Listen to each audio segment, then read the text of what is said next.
You're out in 90 minutes. Hi, folks. We are reviewing the episode in the title. Over to his Jeffness. Which he's only just now told me what it is. So. What is it called? It was Charm City. Originally, what we were intending to review. So all I have to do is see if I can find a recap here, so I can briefly describe for folks what happened in the episode. And while Jeff is doing that, I'll bring up some crabs, some screen caps. Well, mainly the credits. Yes, this is Law and Order episode, season 6, episode 13, Charm City, and following along with our homicide reviews, all 7 or 8 of you. You may be wondering, well, why are we randomly reviewing a Law and Order episode? Well, that's because this one contains homicide characters, and the story is actually continued on the next homicide episode. What this episode does is it makes, to be honest, it makes homicide look better than Law and Order. Well, so here's the funny thing about that. Then I'll get into that a little more later as we talk about it. But this episode, I had barely seen any of Law and Order. Maybe a few scenes or anything, but I had definitely not seen it. So it's not a, follower of the show or anything. I liked certain elements of the way Law and Order did their show, but what I realized after recently, starting at the beginning of Law and Order and see what I've done, everybody, is I started watching with the first episode of Law and Order and watched all of it up until this point. When we got to this point, I wanted to have watched everything in Law and Order up to that point, so I had more perspective on that show, besides just my perspective on homicide. So I can say a couple of things because of that experience. Is watching this was different because obviously I was much more familiar with the characters and also the format of Law and Order. At the time I first saw this, I think I actually sort of was the elements that Law and Order did, like putting the dates and times and locations and sort of which is, they didn't invent that, but it's something it became a trademark of Law and Order shows. Dragnet did it back in the day, where it sort of gives this importance to it, where they kind of have the sound effects and the things that are like, it grabs your attention of, here's what's going on here. And you have this kind of element that sort of focuses you on what's going on. And so I think when I originally watched that, there was sort of a, importance lent to it.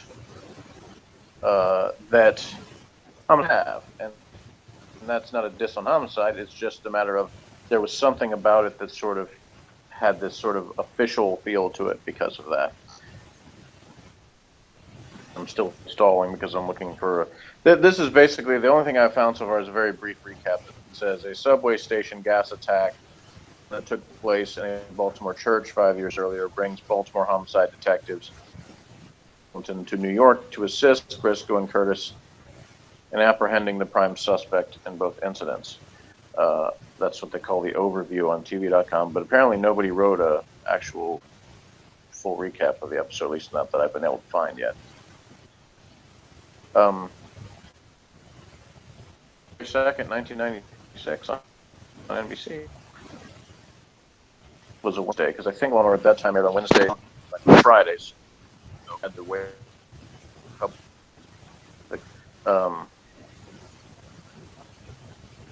But to continue what I was saying a little bit, I think that with my new perspective, having watched both shows and now watching all these Law and Order episodes, I can say that this episode is not very representative of the typical Law and Order.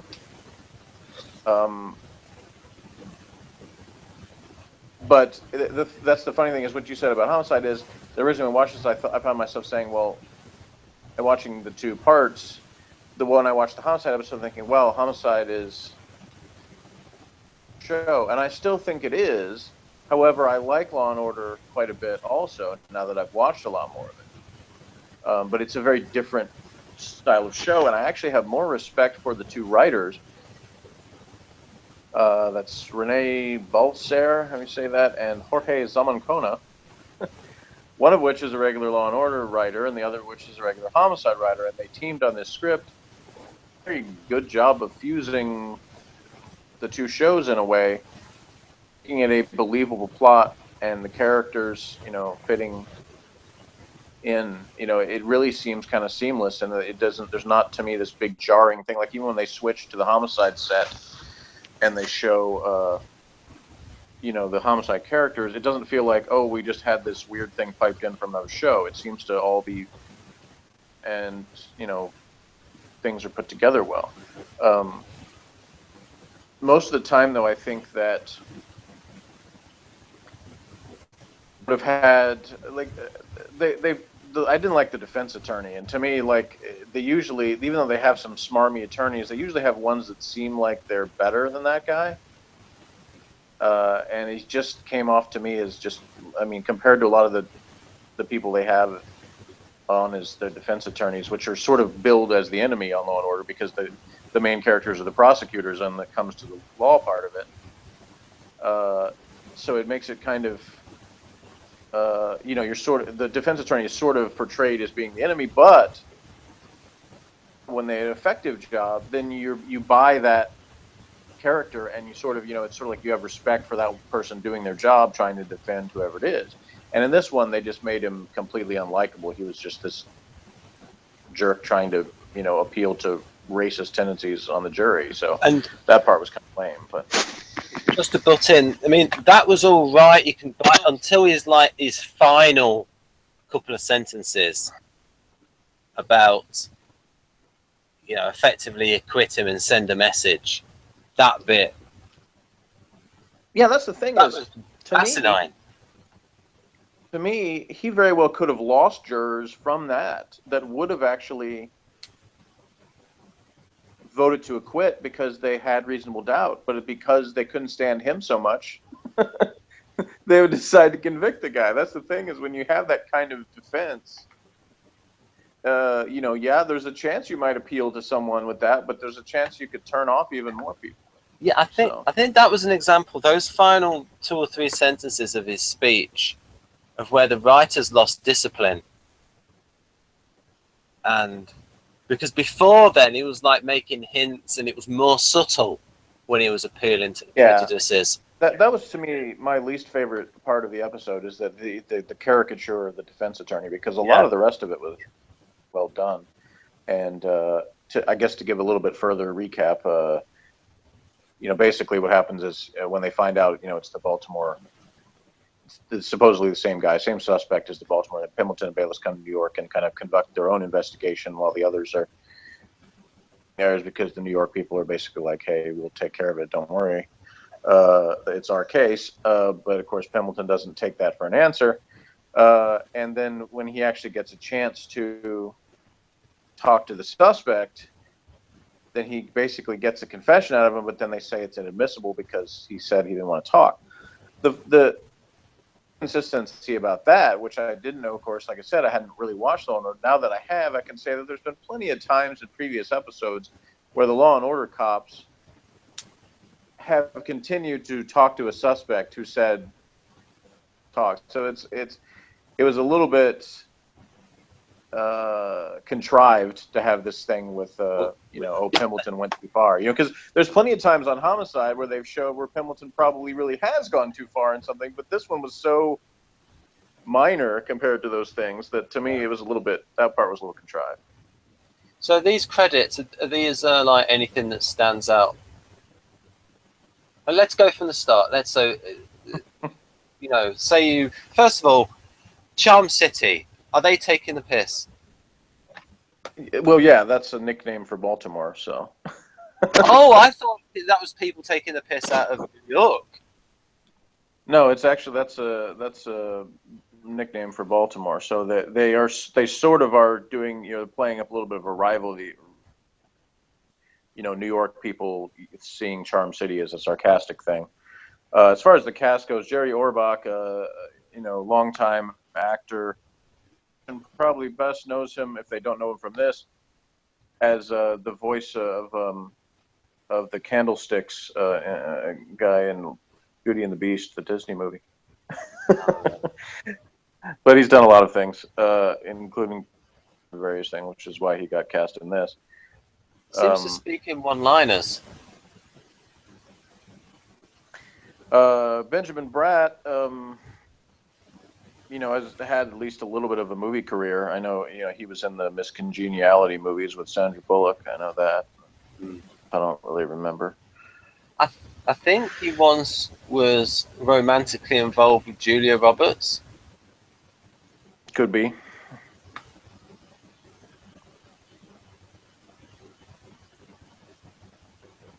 Oh yes.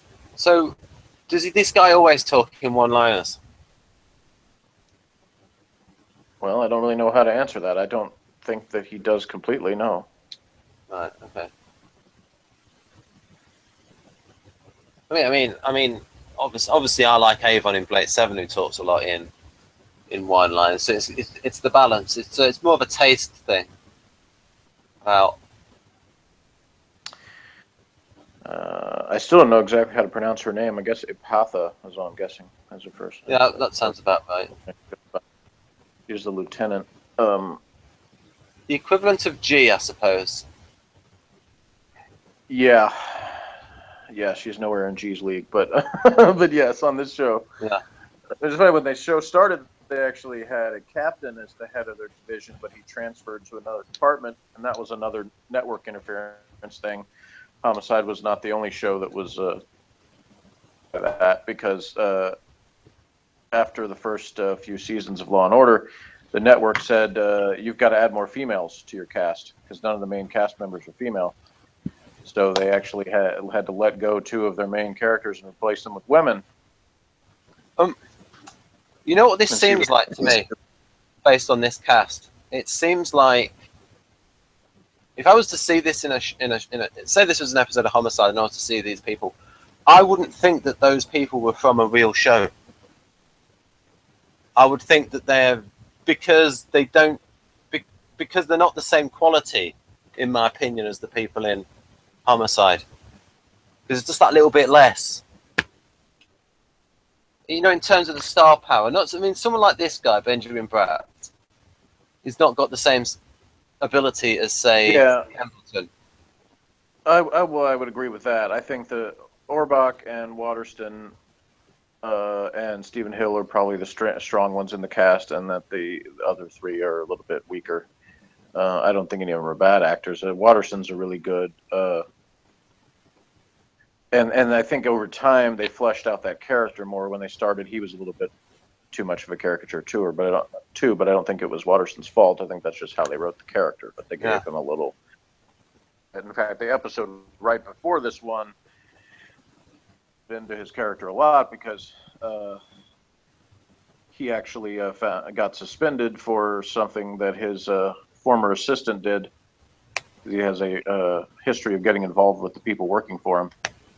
And in this case, it came back to bite him on something. So, maybe anyway, if you go into the future, I wondered if you were going to take pictures of Joe Hennessy. But okay, stay at Stephen Hill.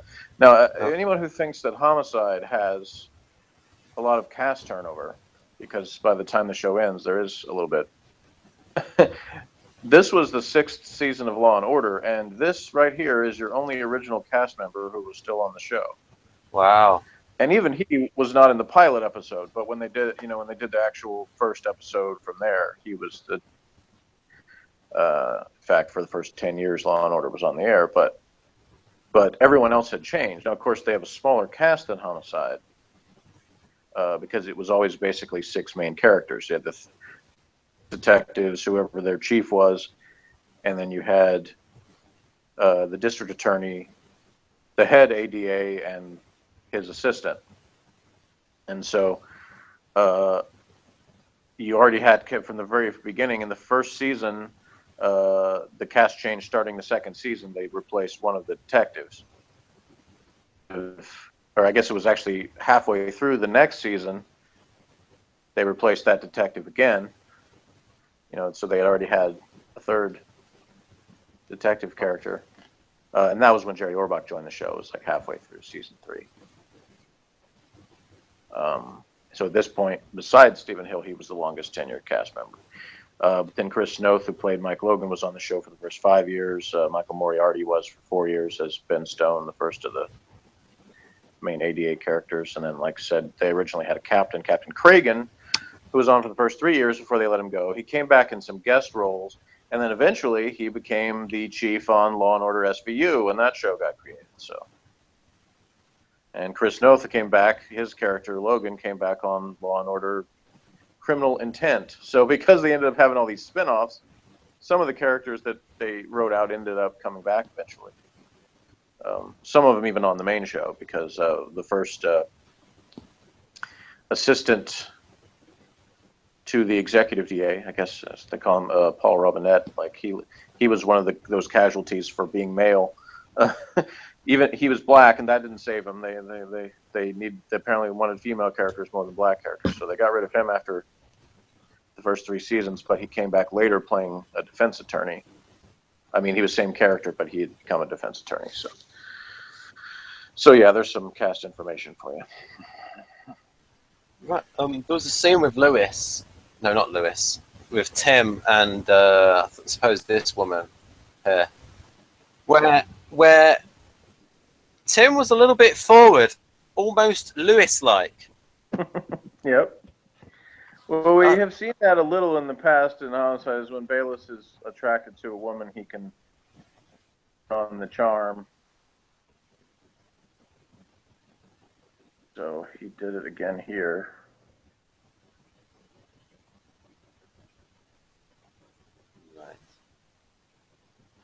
Right. Something else.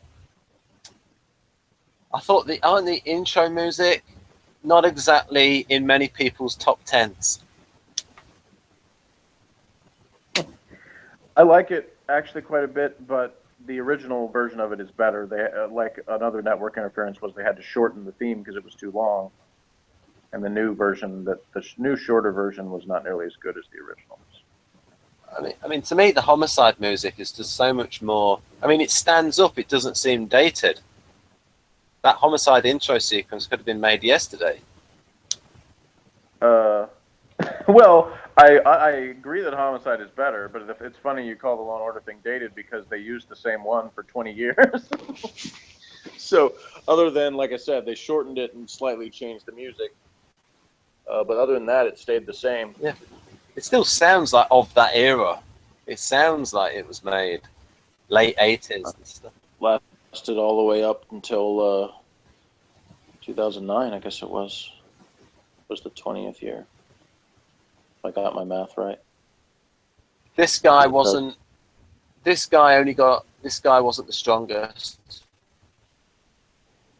but got by.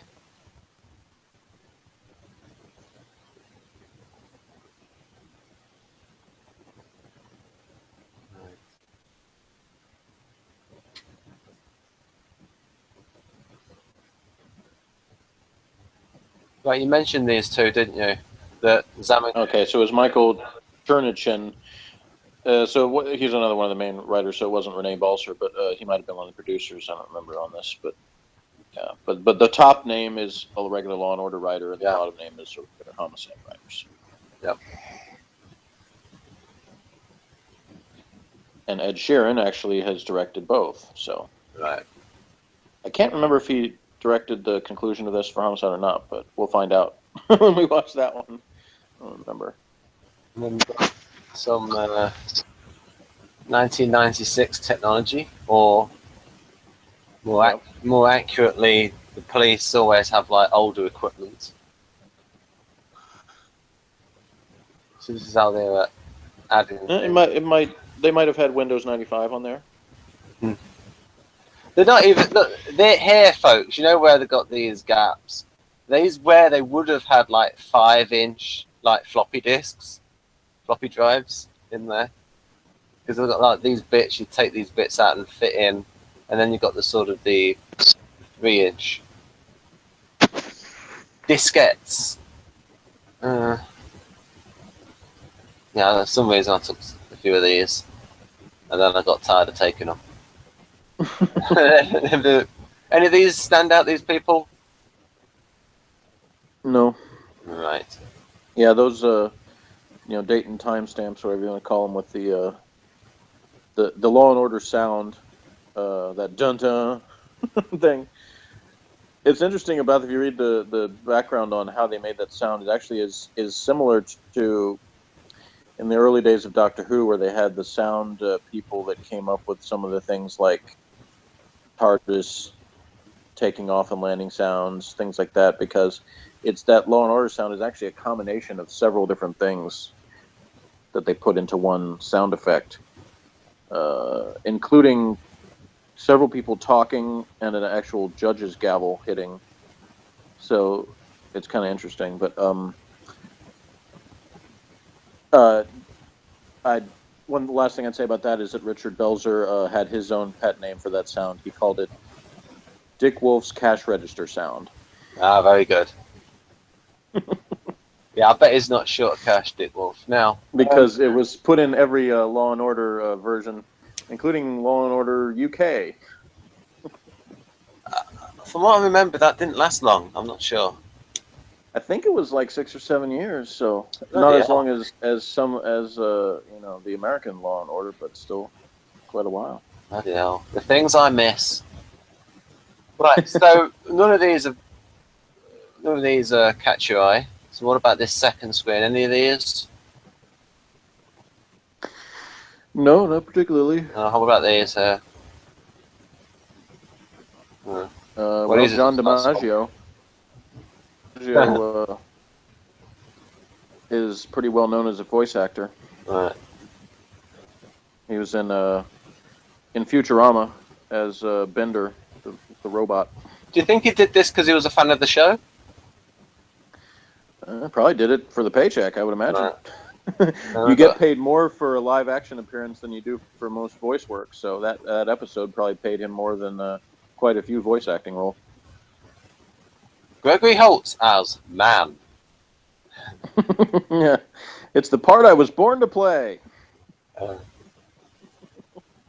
we got 1996, 20 Earth years ago. I suppose the most interesting bit for me was the end scene, when it then takes things to another level in the plea bargain, I suppose. Mm-hmm. Other than that, it was pretty procedural. Yeah, I liked. My favorite thing was probably like that they didn't just make the cops all get along perfectly because they were all cops. You see kind of in TV when you have situations like that, when there's like cops from different places, you usually have one or two things happen. Either they, there's kind of this rivalry between them, or too well. And I thought it was more realistic to have it like kind of prepare. Like at first they're sort of dismissive, like, "Hey, it's our case." Then they're actually like, "Okay, these guys aren't too bad." Then they're like, "You screwed it up," and so I liked the interplay between them, and I liked that Pimbleton stayed true to his character in everything he did. To me, he was well characterized in this episode. And it's like, that's what I mean about it. It seems like it was a show that was just made up, because like Pemberton and they seem better characterized than the other two. Maybe the Law and Order writer should have written a bit more characterized in it, because like Benjamin Bratt's character is like generic police officer. It's not like it's this guy that's from a whole new show. Yeah. Well, that's why it does benefit me that I've now seen everything leading up to this, because I've learned more information about those characters, and when you have something like this where you're kind of trying to get a whole lot done in a short amount of time, and have characters from both shows, you kind of have to go into it where obviously as a mechanism, a crossover is trying to boost the ratings of the other show, or both shows. In this case, of course, Law and Order had better ratings than Homicide, so it was really more of a favor to Homicide than it was to Law and Order. So there kind of was an attempt to say, hey, Law and Order people, check out these characters, like them. So Yeah. I think there probably was some attempt in the writing to say, well, we're going to feature those guys a little bit, make them, have an important part of the episode. We can't abandon our guys, but we're not really going to focus on them as much in terms of, they're assuming someone watching Law and Order probably already knows the characters. And so, yes, there were some people, obviously, because they promoted it, that were Homicide fans, that this was the first Law and Order episode they saw. So they wanted to have it, they wanted to have you understand what was happening, but wanted it to be very basic in terms of, you could understand pretty much, here's the cops, here's the lawyers, here's how everything works. There wasn't a whole lot of extra detail into those characters because it wasn't necessary for the purpose of this episode. Yeah, I see this. Yeah. So as a crossover in terms of effectively doing what they were trying to do with it, I think it works fine. It's not obviously what I would point someone to for an example of a good Law and Order episode. But in its place, it works. So, been said, in terms of my overall enjoyment of it, I would give it about a 7 because, to me, I kind of look at sort of special episodes like this one slightly different light. I probably give them a little bit extra points than I would if I was just reviewing it as a regular episode, because I understand there's another purpose to it. It's kind of like in Doctor Who, when I probably am a little easier on the episodes that are like the last episode or first episode of a certain Doctor, because most of the time I don't think those stories are really that great, but it's like there's this excitement level because of the regeneration and the new Doctor or the end of the old one, and that sort of adds this element of coolness to it where the story, can be not so great necessarily, but it gets extra points because they had the excitement of those events. And so the only, regeneration story that I've seen so far anyway, and there's only one of them I haven't seen yet, in Doctor Who that I gave really high marks to was the War Games, and that's the only one that actually doesn't feature a regeneration scene. The story as a whole is really good, so. Yeah, I like War Games as a whole. There's a couple of episodes that drag. Yeah, but overall I think it's really, really good, and so I think they really went out well with the second Doctor. For the most part, most of the regeneration stories on both sides of it, 7. Because usually it was like there's this coolness to it, but if you look at the story on paper, not really that. I mean, Legopolis is not really that great a story, but there are a lot of cool elements sort of to it because it's the end of the Doctor. So, Anyway, big spoiler there for anyone who doesn't know. Case of Angelzani was a good one as well. And that one I think that one had a good beginning and a really good ending, and then in between it's kind of meh. That's my opinion. So I know a lot of people think, it's one of the best stories of all time. I disagree. The end of it a lot. And so to me, it doesn't make the entire story fantastic, but it does, mean that, like I said, there's a coolness factor to it, So anyway, that's kind of what I was saying about this, is that episode thing sort of makes this stand out as being a little bit different than a typical Law and Order episode. But I also rate it a little higher than I would if this was just any other Law and Order episode. If it was just like this was, 2 random cops from Philly or something that they had never had on any other show that just show up in this episode, then I would probably rate it lower because it wouldn't have had the impact it did. So, let's be honest here. Is Benjamin Bratt's character secretly excellent or just... Secretly excellent? I'm not sure quite how to answer that. He's definitely not my favorite of the detectives they've had on there so far, but I'm still... This was actually his first season on Law & Order, so I'm still, jury's still out on him. He's no Mike Logan, though, and that's the guy he replaced. It was on the first 5 seasons. He was better, but of course he's had 5 seasons to establish himself, so... You know, that's part of why Morgan doesn't really like Curtis, because sometimes watched Law and Order with me in these recent months. He got to know Logan kind of and liked him, and then all of a sudden this dude comes along. He remembered him from the Homicide crossover, but he was like, "Oh, it's that scrub. Yeah, he's terrible." So like that was his dismissive opinion on Curtis. But I'm giving him the benefit of the doubt and letting that play out as the show goes on. But long enough at this point for me to form an opinion of him, and in a lot of ways, he's very similar to Munch in terms of his place on the show, because he makes a lot of sarcastic comments.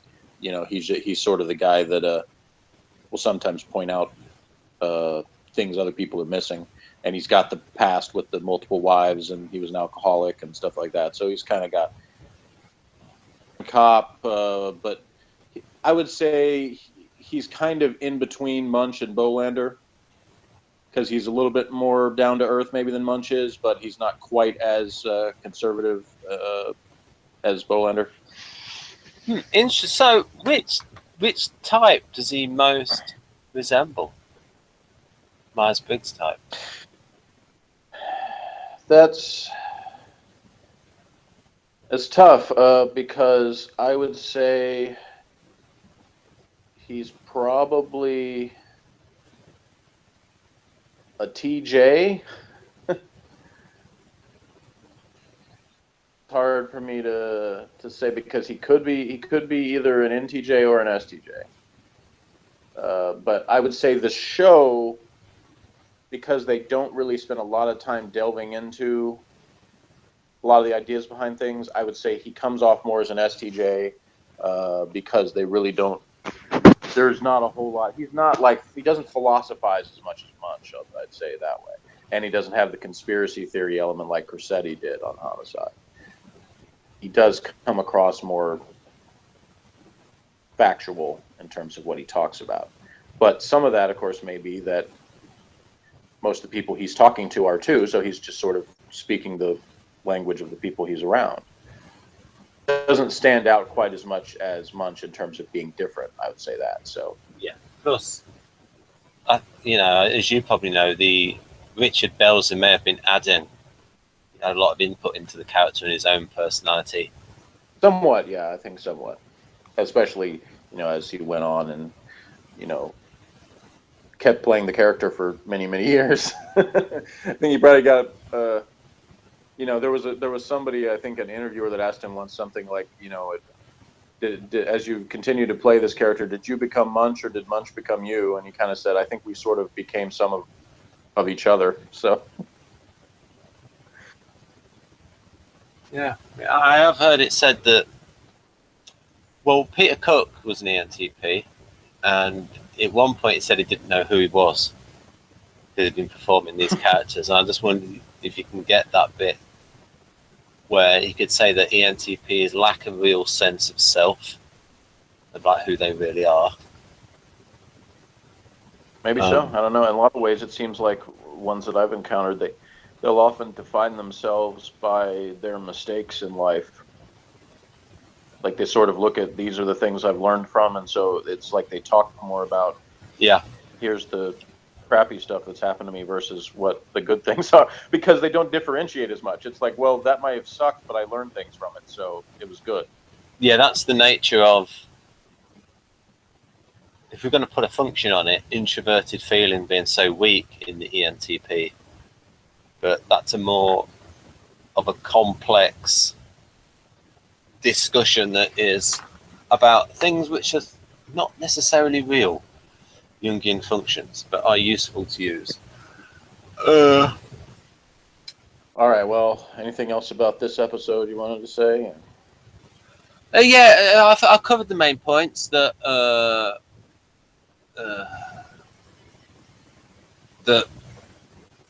Pembleton's, that Bauer's a better actor than Benjamin Bratt. I mean, we talked true, about, but better actor than a lot of people, so yeah. It's a tough standard. Even not just that, the character's better as well than. But that's one of the reasons I like, though, that exchange between like him and Curtis, because yes, Brower's a better actor, but I think it worked in terms of he didn't let the fact that he was a better actor like distract from the scene to me. Like it's still it came off believable in that also a more experienced detective than the other guy. So it sort of came off as this is the dynamic that makes sense for them. For the kind of young punk detective to be a little bit out of his league, but still because he still has for himself. So to me that worked pretty well. Yeah, we've talked about the defense But lawyer. We pretty much covered everything. Because basically it's a set. I wish that was the last we'd seen of that guy too, but unfortunately it didn't. Well, He'll be back. Well, you're the one who's watching Law and Order. Yeah. Well, I mean, he'll be back in the homicide universe as well. So yeah. Okay. But anyway. So if we end this, then we can get cracking with Headhunter before you go out. We've probably got about 50. All right. So did you want to give this one a rating, or just give it an incomplete because you're not familiar with Law and Order? I guess there's overall enjoyment level out of 10. What would you say? I'd say about a 7, I suppose. All right. All right. Well, then join us, everybody, for the conclusion of this story, which I hopefully will have a better recap for. But the next homicide episode is called "For God and Country." Ooh.